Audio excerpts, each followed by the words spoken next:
Es factis jus oritur, hukum lahir dari fakta.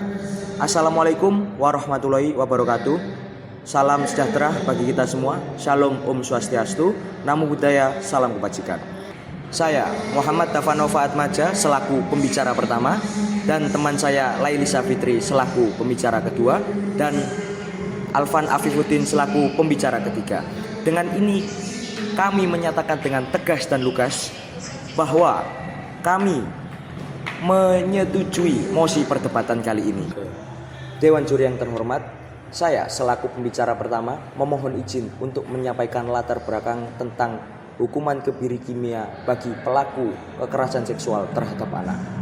Pada Januari 2021, Presiden telah mengesahkan peraturan pemerintah nomor 70 tahun 2020 tentang tata cara pelaksanaan kebiri kimia, pemaksaan alat pendeteksi elektronik, rehabilitasi, dan pengumuman identitas pelaku kekerasan seksual terhadap anak.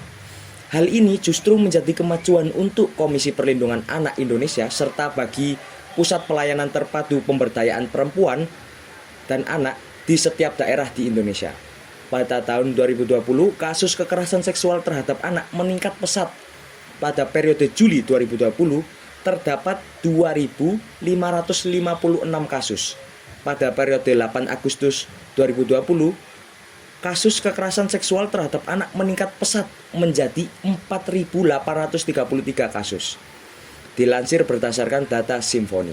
Menurut kajian data Komisi Perlindungan Anak Indonesia, untuk kasus kekerasan seksual terhadap anak selalu mengalami peningkatan. Pada tahun 2011 terdapat 887 kasus, pada tahun 2012 1028 kasus, dan pada tahun 2013 yakni 1226 kasus.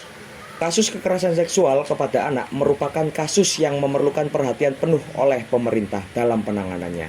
Hal ini dikarenakan anak yang menjadi korban dari kekerasan seksual dapat mengalami gangguan psikis yang traumatik dan menyebabkan pola perkembangannya menjadi terganggu. Adanya rasa trauma anak yang menjadi korban kekerasan seksual membuat sang anak tersebut sulit untuk berinteraksi kembali dengan sekitarnya dan sulit untuk mempercayai orang sekitarnya. Mungkin kita bertanya-tanya, mengapa anak-anak sangat rentan untuk menjadi korban? Hal ini dikarenakan anak-anak merupakan sosok yang lemah dan mudah untuk didominasi oleh orang dewasa.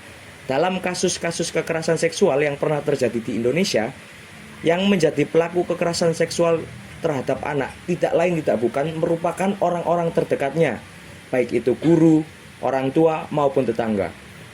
Terdapat dua faktor yang mempengaruhi terjadinya kekerasan seksual terhadap anak. Pertama, faktor internal, yakni kedekatan pelaku dengan korban meliputi peran dari pelaku serta posisi korban. Kekerasan seksual terhadap anak secara umum merupakan bentuk kegiatan yang melibatkan anak yang belum cukup umur yang sudah diatur di dalam undang-undang ke dalam aktivitas seksual dan dilakukan bersama orang dewasa atau orang yang lebih tua umurnya yang memahami aktivitas seksual tersebut.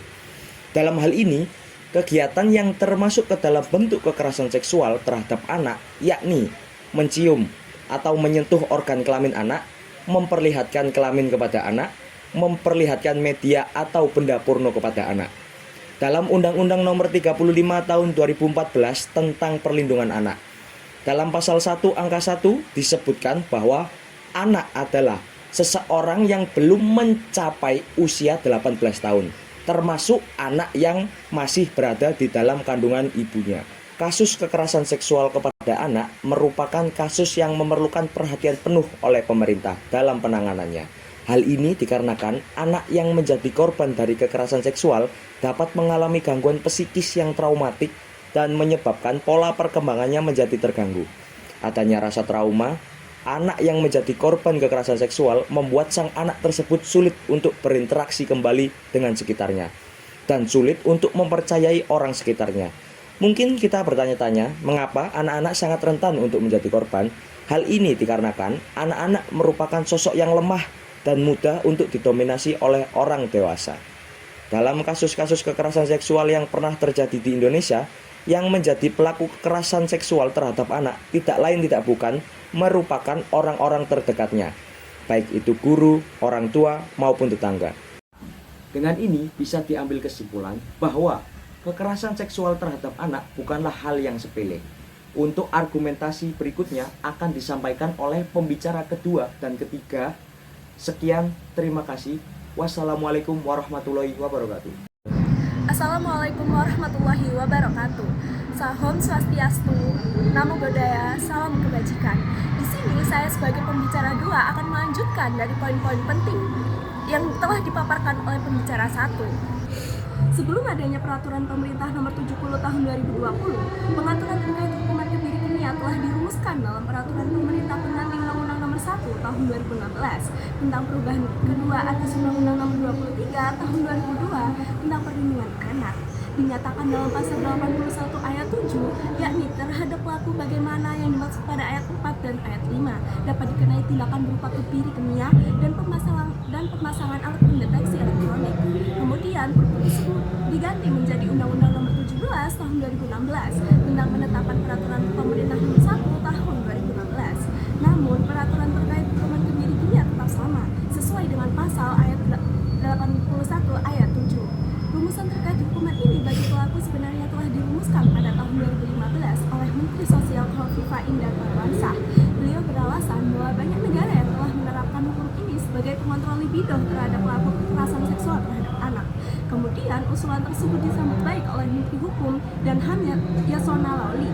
Sehingga pada tahun 2016 Presiden Joko Widodo mengesahkan peraturan pemerintah pengganti Undang-Undang nomor 1 tahun 2016 sebagai perubahan atas Undang-Undang nomor 23 tahun 2002 tentang perlindungan anak, yang kemudian ditetapkan menjadi Undang-Undang nomor 17 tahun 2016. Dalam pasal 1 ayat 2 peraturan pemerintah nomor 70 tahun 2020 menyatakan bahwa tindakan kebiri kimia merupakan tindakan pemberian zat kimia melalui metode penyuntikan maupun metode lain kepada pelaku kekerasan seksual yang pernah dipidana karena melakukan kekerasan atau ancaman kepada anak untuk melakukan persetubuhan dengannya maupun dengan orang lain, yang menyebabkan korban lebih dari satu, mengakibatkan luka berat, gangguan kejiwaan, penyakit seksual menular, terganggu atau hilangnya fungsi organ reproduksi, dan atau mengakibatkan korban meninggal. Tindakan ini dilakukan untuk menekan hasrat seksual yang berlebih yang disertai dengan rehabilitasi. Dalam halnya, pihak yang berwenang untuk melakukan tindakan ini sebagaimana yang diatur dalam pasal 3, yakni petugas yang berkompeten di bidangnya sesuai dengan perintah kejaksaan. Jangka waktu berlakunya hukuman kebiri kimia yakni paling lama 2 tahun sebagaimana yang diatur dalam pasal 5. Wassalamualaikum warahmatullahi wabarakatuh. Assalamualaikum warahmatullahi wabarakatuh. Salam kebajikan, salam Om Swastiastu, Namo Buddhaya, salam sejahtera. Di sini saya akan mengambil kesimpulan dari kedua argumentasi yang sudah dipaparkan teman saya. Kasus kekerasan seksual terhadap anak di Indonesia terus meningkat setiap tahunnya. Hal ini menjadi ancaman serius karena anak yang menjadi korban bukan hanya mengalami kerugian fisik, tapi juga mengalami kerugian atau trauma psikologis yang dapat mengganggu tumbuh kembangnya anak, bahkan bisa merusak masa depan anak tersebut. Fakta bahwa sebagian besar pelaku adalah orang terdekat korban seperti orang tua, guru, ataupun tetangga. Semakin memperburuk kondisi karena korban merasa kehilangan rasa aman di lingkungan sekitar. Sebagai bentuk keseriusan negara, pemerintah kemudian mengesahkan peraturan pemerintah nomor 70 tahun 2020 yang mengatur tata cara pelaksanaan hukum kebiri kimia, pemasangan alat pendeteksi elektronik, rehabilitasi, serta pengumuman identitas pelaku.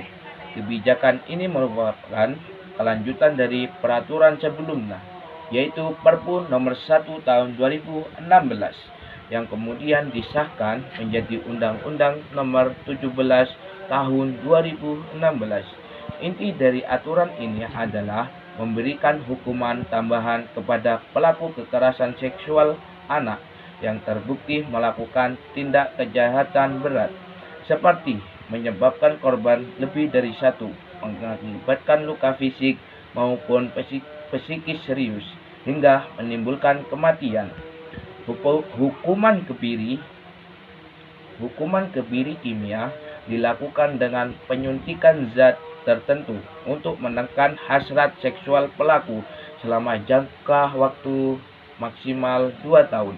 Namun, pelaksanaan hukuman ini tidak berdiri sendiri, melainkan disertai rehabilitasi medis, psikologis, agar melakukan dapat dikontrol secara menyeluruh. Penerapan hukum ini hanya boleh dilakukan oleh tenaga medis berkompeten sesuai dengan perintah jaksa. Dengan adanya aturan ini, pemerintah berharap dapat menekan angka kekerasan seksual terhadap anak, sekaligus memberikan efek jerah bagi pelaku. Di sisi lain, aturan ini juga diharapkan mampu memulihkan kepercayaan masyarakat bahwa negara benar-benar hadir melindungi anak sebagai generasi penerus bangsa. Namun, secara prinsip, langkah ini dianggap penting karena menyangkut perlindungan anak yang merupakan kelompok rentan dan harus dijaga haknya. Itulah materi yang dapat kami sampaikan. Salam dari tim Barda Nawawi.